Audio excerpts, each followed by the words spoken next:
My name's Pete, and this is my adventure of the GB Divide. Follow me in this 4-part video series as I attempt to complete the 2,000 kilometre route. It would test me in more ways than I thought possible, and at the end of the day, was a great adventure. This is the GB Divide.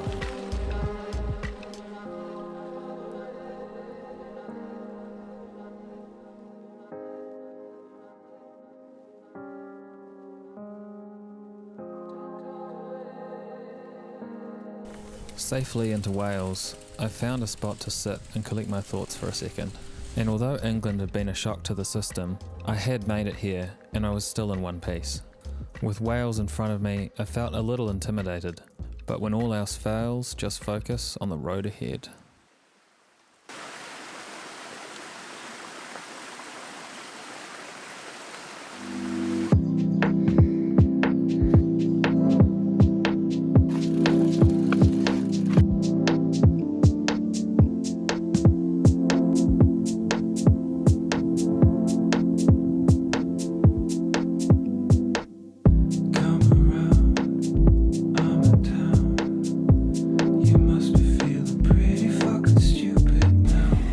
Place called Usk, and I found a shop. I don't even know if I need it or not, but you're just at the point where you just stagger in and just grab the most obscene food ever.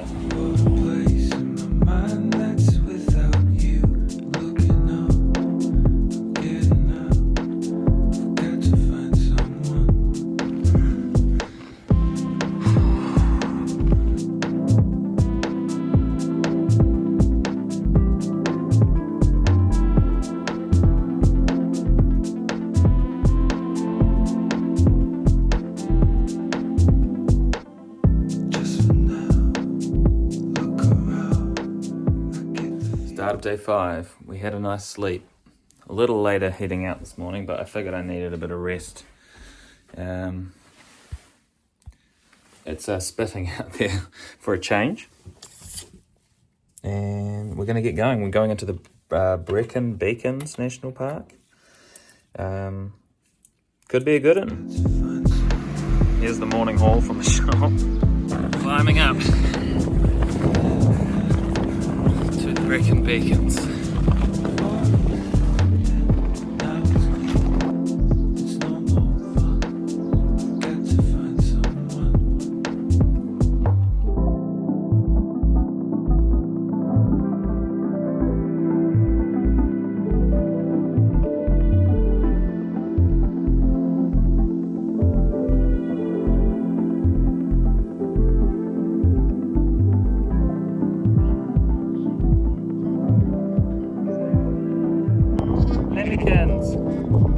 Go to your mama. Protection.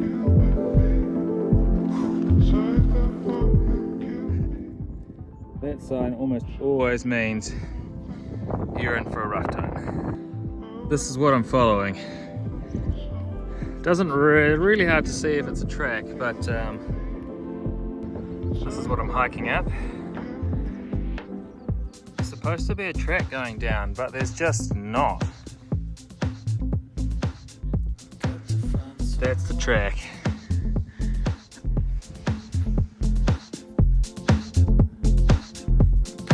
This is not easy in the wet down here.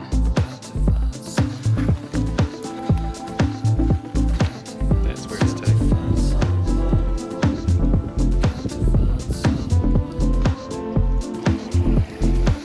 Going up that vertical ramp, people are struggling to get down.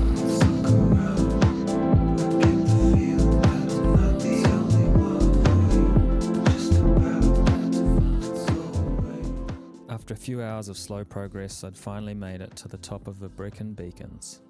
I'd accepted the fact that the off-road on this trip was just going to be really hard. Nothing I could do would change that, and I might as well just get myself in a good mood.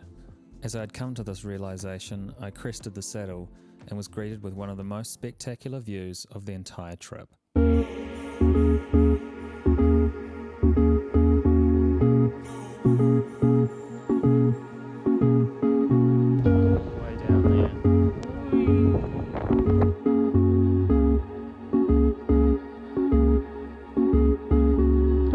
Would you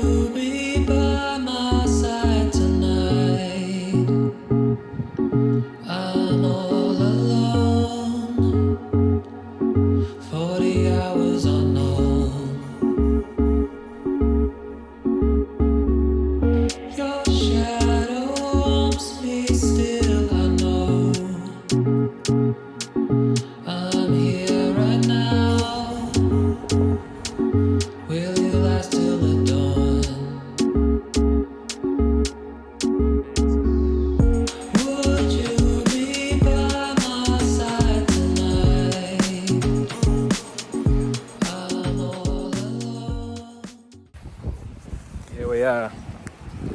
Stopped. I was sort of forced to stop early really because the next section coming up is one of the biggest off-road sections of the whole thing, and it was like 3 p.m. so there's really no point starting it. Alright guys, I stayed in a B&B last night again. Still feeling absolutely wrecked. I'm in a little town though, which is cool, and had a really nice little B&B, which are now going to do me a massive feed for to get me started. So looking forward to that. Gonna head down there now. Here we go. Starting one of the longest off-road sections of the whole trip, I think, from looking at the map. Hopefully it's not super slow.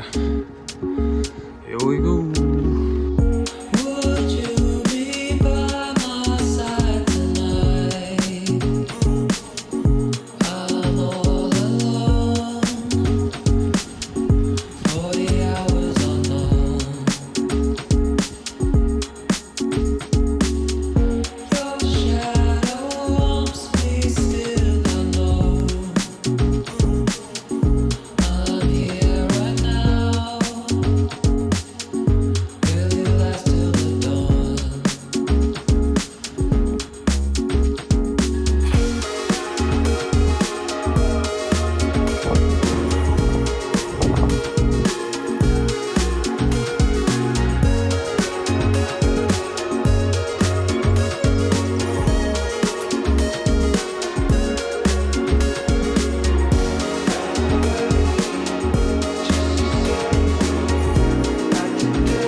Switch it off before you start doing anything.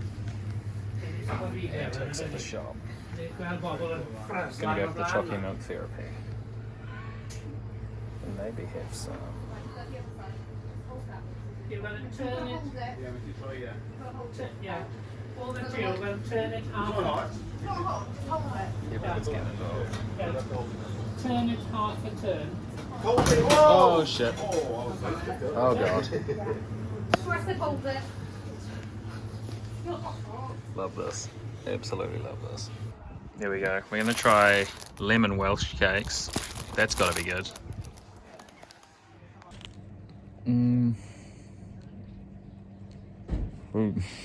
Pretty dry. We're at the arch.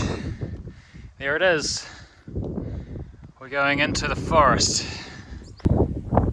There's the ocean.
forest to find somewhere to wild camp tonight.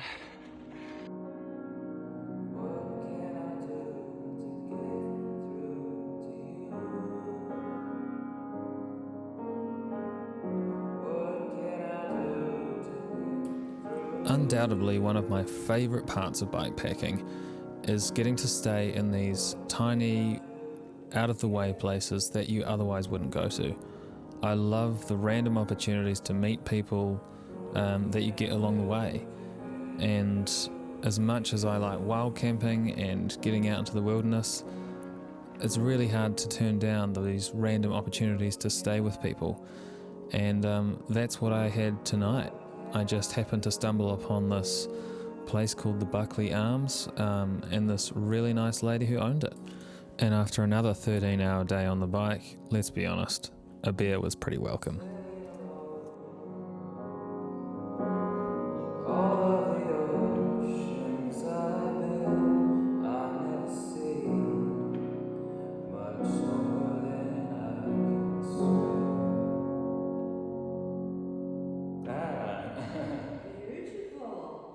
Thank you. It's a nice piano. You're the first one. Am I the first one? Right. Oh my god, it's beautiful. I love it. It's a long time actually for my classmate. And when we bought it for her, she can't take it back to China. And we keep it in my garage. Really? Yeah. Just spent an hour repacking my bike, but we're off towards Manchester, Wrexham, Manchester. Hopefully I get over that way today. One massive climb to do and then a bit of undulating and down, and then we're out of Wales.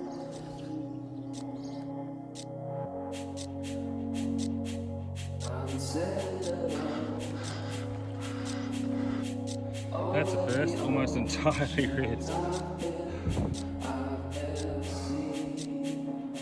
Epic though. Yeah.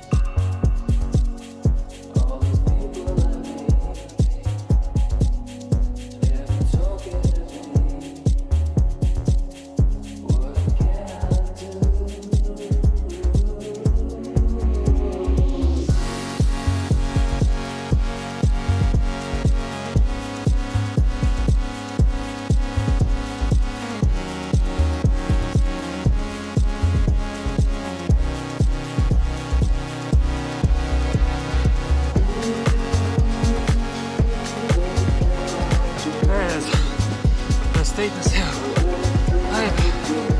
Oh my god.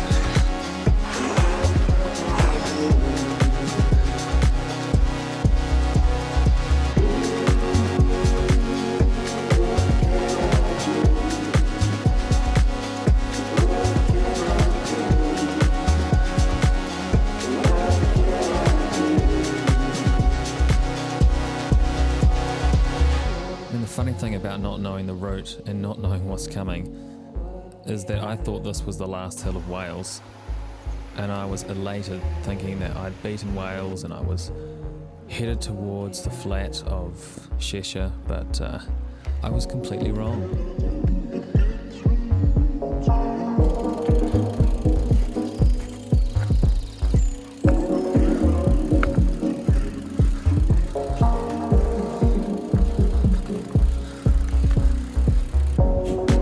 So peaceful and lonely out here. No one to bother you. Oh! G'day.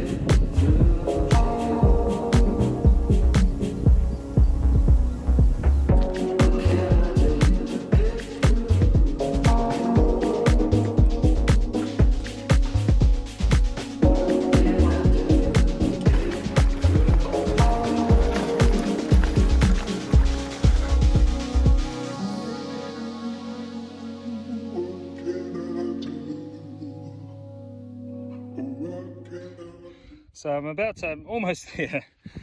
It's really hard to tell how steep this is. I think I'm headed for that, and this is just a vertical wall.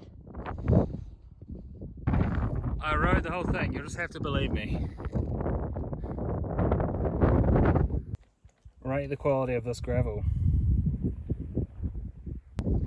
This is a new surface for me. What the fuck is that? So one thing you'll notice about Wales when you're here is all the villages are in these insanely steep little valleys. So you'll go down and then you just have the steepest climbs ever to get out. So that one I just filmed, I think it's the steepest one I've had this whole trip. And I think that was 28% on that corner that I filmed. I had to stop and push. I've never had to push on a sealed climb before. Today's actually been the steepest day of the entire trip. I've done 2,000 meters of climbing and only 75k. I'm actually feeling pretty good despite all this. The mental state, the body, everything's actually firing really well. So I'm absolutely stoked.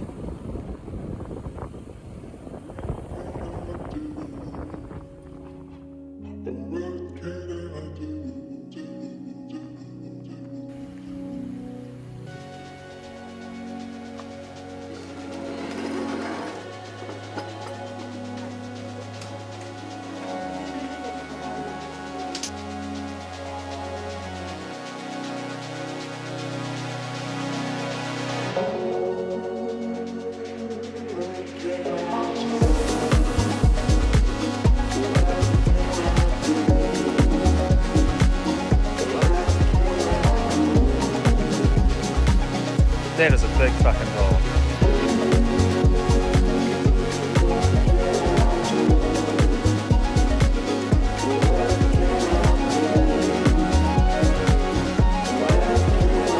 Yes, it's a little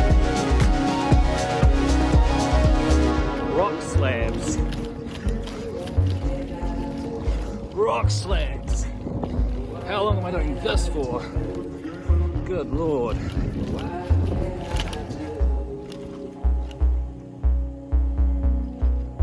Brussels sprout.